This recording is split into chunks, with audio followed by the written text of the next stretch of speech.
After 6 days, Jesus took Peter, James, and John with him and led them up a high mountain where they were all alone. There he was transfigured before them. His clothes became dazzling white, whiter than anyone in the world could bleach them. And there appeared before them Elijah and Moses, who were talking with Jesus. Peter said to Jesus, "Rabbi, it is good for us to be here. Let us put up 3 shelters, one for you, one for Moses, and one for Elijah." He did not know what to say. They were so frightened. Then a cloud appeared and enveloped them, and a voice came from the cloud. "This is my Son, whom I love. Listen to him." Suddenly, when they looked around, they no longer saw anyone with them except Jesus. As they were coming down the mountain, Jesus gave them orders not to tell anyone what they had seen until the Son of Man had risen from the dead.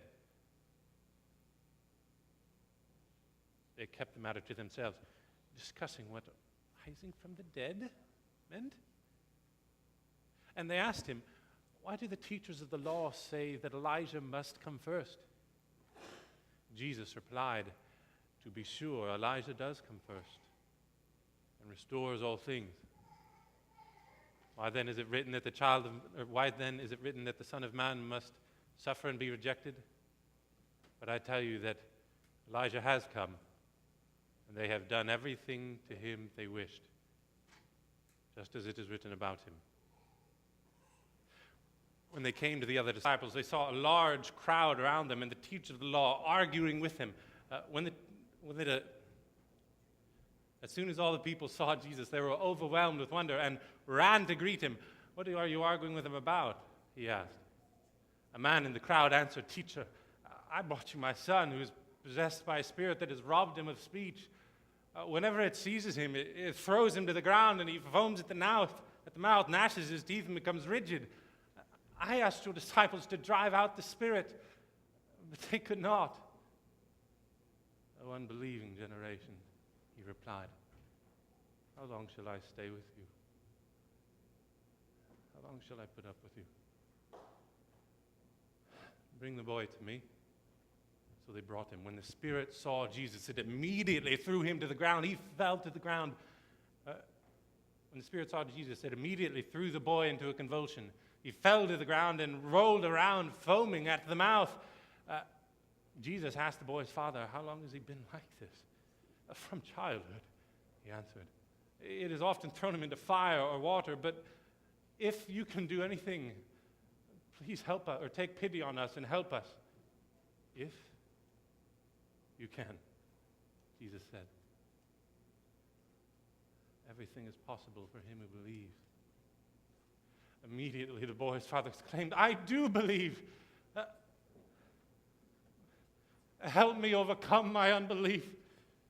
When Jesus saw that a crowd was running to this scene, he rebuked the evil spirit. "You deaf and mute spirit," he said, "I command you, come out of him and never enter him again." The spirit shrieked, convulsed him violently, and came out.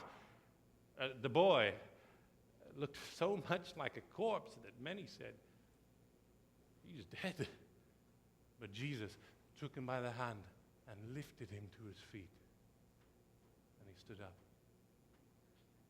After Jesus had gone indoors, his disciples asked him privately, "Why couldn't we drive it out?"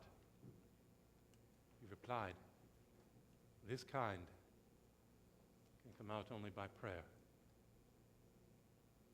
They left that place and passed through Galilee. Jesus did not want anyone to know where they were because he was teaching his disciples. He said to them, "The Son of Man is going to be betrayed into the hands of men. They will kill him, and after 3 days he will rise." But they did not understand what he meant and were afraid to ask him about it. They came to Capernaum. When he was in the house, he asked them, "What were you arguing about on the road?"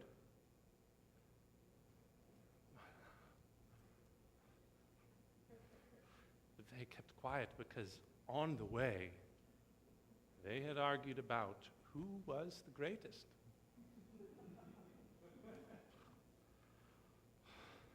Sitting down, Jesus called the 12 to him and said, "If anyone wants to be first, he must be the very last, and the servant of all." He took a little child and had him stand among them. Taking him in his arms, he said to them, "Whoever welcomes one of these little children in my name welcomes me. And whoever welcomes me does not welcome me, but the one who sent me." "Teacher," said John, "we saw a man driving out demons in your name." We told him to stop, because he's not one of us.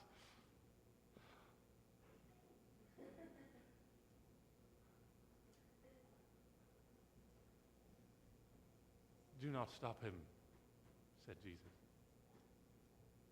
"No one who does a miracle in my name can in the next moment say anything bad about me. For whoever is not against us is for us. I tell you the truth. Anyone who gives you a cup of water in my name, because you belong to Christ, will certainly not lose his reward.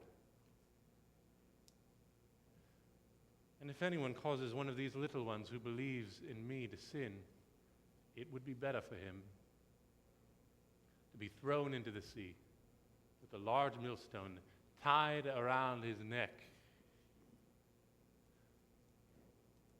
If your hand causes you to sin, cut it off. It is better for you to enter life maimed than with two hands to go into hell, where the fire never goes out. And if your foot causes you to sin, cut it off. It is better for you to enter life crippled than to have 2 feet and be thrown into hell. And if your eye causes you to sin, pluck it out. It is better for you to enter the kingdom of God with one eye than to have 2 eyes and be thrown into hell, where their worm does not die and the fire is not quenched. Everyone will be salted with fire. Salt is good. But if it loses its saltiness, how can you make it salty again? Salt in yourselves and be at peace with each other.